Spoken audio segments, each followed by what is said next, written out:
caso de Jimena, el incendio en el vertedero Santa Marta ha afectado a distintas comunas de la región metropolitana. Incluso las autoridades han señalado que puede no ser tóxico el humo, pero lo importante y lo que afecta a la población es cuánto daña realmente a la salud de las personas. Daniela Esparza va a responder estas preguntas. No precisamente ella, pero sí su entrevistado. ¿Cómo estás, Daniela? Muy buenas tardes, Macarena. El Colegio Médico lo ha dicho, los efectos podrían ser graves, incluso se habla de consecuencias tardías que podría ser cáncer. Sin embargo, desde el gobierno señalan de que el riesgo es menor, de que no es tóxica esta nube de humo, pero para conversar sobre esto y aclarar esas dudas nos encontramos con el médico broncopulmonar Raúl Corrales. Muy buenas tardes, gracias por conversar con nosotros acá en CNN Chile. Doctor, primero preguntarle, ¿cuáles son los riesgos y si es que existen, a qué nivel estamos hablando para la población? Bueno, buenas tardes, Daniela. La contaminación producida por el humo debido a la combustión de este incendio del vertedero, no se sabe bien exactamente cuáles son los componentes de esto porque no hay datos en este momento. Pero sí lo que podemos decir que hay partículas en el aire que sí van a provocar daño a la población. Estas van a ser fundamentalmente irritación de la vía aérea.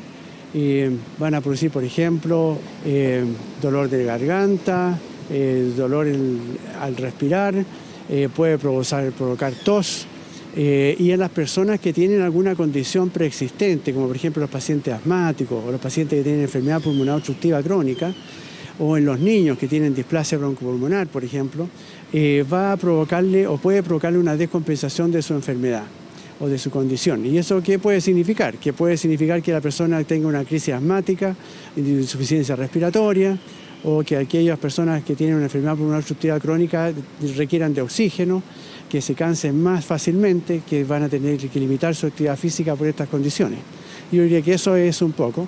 Y la otra molestia que es de esperar, que va a provocar molestia a la vista, es irritación ocular. Las personas que usan lente de contacto, por ejemplo, van a tener mayor resequedad de su mucosa y van a necesitar más lubricación, o a lo mejor van a requerir de retirarse los lentes de contacto, ¿no? Yo diría que esas son las cosas así generales que uno esperaría que podrían provocarse debido a esta contaminación. Claro, estos son los efectos entonces inmediatos por una contaminación de este tipo. Sin embargo, si al investigar se da con que hay dióxidos en esta contaminación finalmente, en esta nube de humo, ¿de qué daños, consecuencias a largo plazo podríamos estar hablando? Claro, depende de los componentes, si hay, por ejemplo, los particulados de óxido, ya sea de azufre o de óxido nítrico, pueden provocar aumento de la reactividad bronquial. Se hace que la vía aérea quede más reactiva frente a distintas condiciones, lo que hace que también se descompense más rápido. Y dependiendo de los componentes, podría ser a largo plazo que sea un agente cancerígeno, por ejemplo, y eso no lo sabemos. Eso lo vamos a saber en la medida que tengamos información respecto a cuáles son los componentes de esta nube contaminante que es de riesgo. En los niños y en las embarazadas también el Colegio Médico señalaba que si es que esto luego tiene dióxido, se comprueba eso, podría generar daño neuroconductual, de inteligencia, de memoria. ¿Eso es posible? Claro, es que ahí estamos especulando mucho. Yo creo que habría que saber bien cuáles son los componentes que tiene esto para decir cuáles podrían ser los potenciales efectos. Yo en ese momento que preferiría abstenerme de una opinión sin saber la información adecuada. Doctor, pero al no estar seguro finalmente de qué componentes tiene esta nube de humo, ¿qué recomendación? ¿No es mejor tomar la precaución, usar mascarilla, evacuar la región metropolitana o eso ya es muy extremo? Bueno, yo creo que lo que sí habría que hacer de todas maneras es limitar la actividad física, es decir, especialmente en las zonas de mayor contaminación dentro de Santiago, se debe limitar la actividad física, es decir, por ejemplo, no hacer ejercicios que son especialmente riesgosos para estas condiciones, como por ejemplo el correr por trechos prolongados, el trote que se hace, o andar mucho en bicicleta, que son ejercicios que se mantienen en el tiempo y que obligan a que el aparato respiratorio trabaje en forma permanente, y eso probablemente no sea prudente hacerlo. Lo otro, las personas de mayor riesgo, es decir, las embarazadas, los niños pequeños, los adultos mayores, debieran de permanecer en su domicilio, ojalá con las puertas, las ventanas cerradas, para evitar que estos contaminantes penetren en forma importante. Y aquellas personas que vivan en las zonas de mayor riesgo, de mayor contaminación, si es factible permanecer retirados de esta zona, es el ideal que así lo hagan. El uso de mascarillas, entonces la picazón de los ojos, no son síntomas psicológicos. Efectivamente, al exponerse a esta nube de humo, esos son los síntomas. Yo creo que sí, y yo creo que el uso de mascarilla, especialmente donde hay lugares muy contaminados, es útil, que puede servir de alivio para que la vía aérea no sea tan invadida.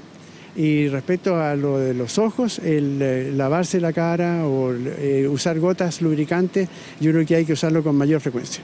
Para personas que tengan problemas de especialmente uso de contacto o resequedad ocular.